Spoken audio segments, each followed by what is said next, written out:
माजी सरपंच सोनजा प्रभाकर जाधव व इतरांनी सार्वजनिक बांधकाम विभागाच्या विरोधात अर्धनग्न उपोषण सुरू केले। दिंडोरीतील या उपोषणाने सर्वांचं लक्ष वेधलंय। बघूयात काय म्हणतायत ते। सर्वांना प्रथम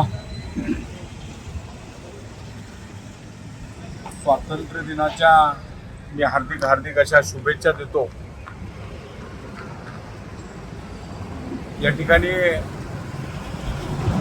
दिनांक 20 नोव्हेंबर 2024 रोजी राज्य निवडणूक आयोगानं विधानसभेची घोषणा केली। तत्पूर्वी आगल्या दिवशी म्हणजेच 19 नोव्हेंबर 2024 रोजी या आपल्या दिंडोरी मतदारसंघामध्ये साधारणपणे 835 कोटीच्या आसपास या T6च्या कामांचे टेंडर वर्क ऑर्डर त्या निघाल्या आणि त्या 19 तारखेला गटागटात गावागावात एका DCM मोठ्या ट्रकमध्ये त्या पाट्या टाकून प्रत्येक गावागावात त्या T6च्या पाट्या लावण्यात आल्या।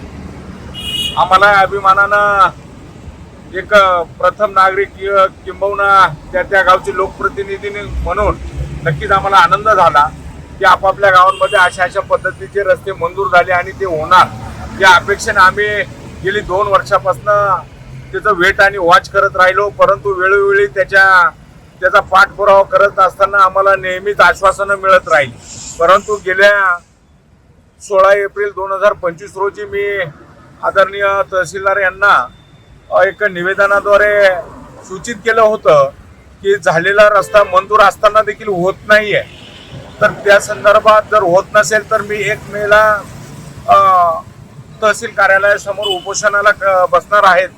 परंतु त्या संबंधित विभागाचे अधिकारी श्री गौरवजी जगताप म्हणून यांनी मला 30 एप्रिल 2026 रोजी या संदर्भात एक लेखी तहसीलदारांमार्फत एक आश्वासन हे लेखी पत्र त्यांनी मला त्या तारखेला दिलं तहसीलदारांमार्फत की मी येत्या 15 दिवसाच्या आत म्हणजेच 15 मेच्या आत त्या रस्त्याचं काम चालू करून देतो।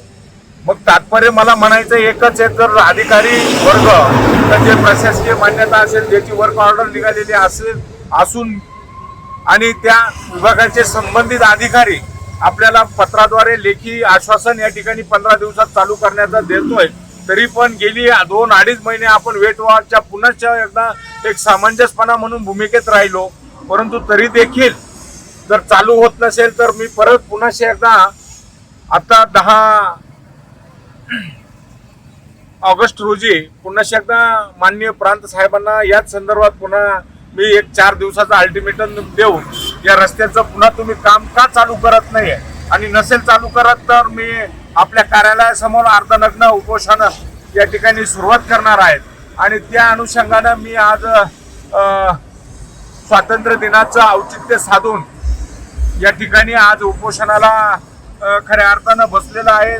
प्रामुख्यानं जर बोलायचं झालं तर सांगायला आपल्यालाच आपली लाज वाटायला लागली आहे की आपण कुठल्या इसवी सणामध्ये वावरत आहोत।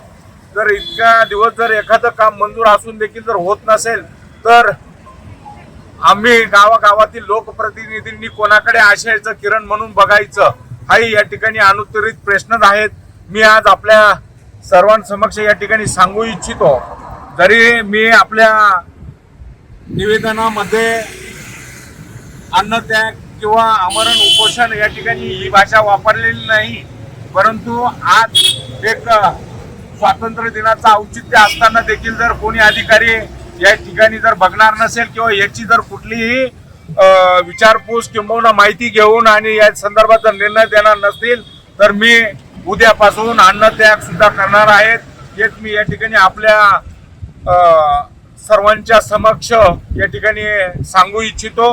आणि माननीय जे काही सहाय्यक कार्यकारी अभियंता आहेत त्यांनी आपल्याला जी काही माहिती दिली, मला एकच दुःख एकच याच बाबतीत वाटतंय की आदरणीय प्रांत साहेबांना आपण निवेदन दिलं. प्रांत साहेबांनी त्यांना बऱ्याच वेळा फोनवरती या संदर्भातल्या सूचना केल्या आणि वरिष्ठ अधिकारी प्रांत साहेबांचं जर या ज्या सहाय्यक कार्यकारी अभियंता जर ऐकणार नसतील तर ही मुजोरी किती वाढलेली हे आपल्याला दिसून येत आहेत. याच्यावरतीही आपल्याला विचार करावा लागणार आहे. जर त्यांनी आपली मुजोरी थांबवून आम्हासारख्या सर्वसामान्य ग्रामस्थांना जर न्याय देण्याची भूमिका नक्कीच अवलंबली तर आम्ही पुन्हा एकदा त्यांच्याशी चर्चा करून आणि आमचं काम चालू करावं त्यांनी तर आम्ही उपोषण स्थगित करू. थांबतो. जय हिंद, जय महाराष्ट्र. वृत्तसंकलन विभाग, एस मराठी न्यूज.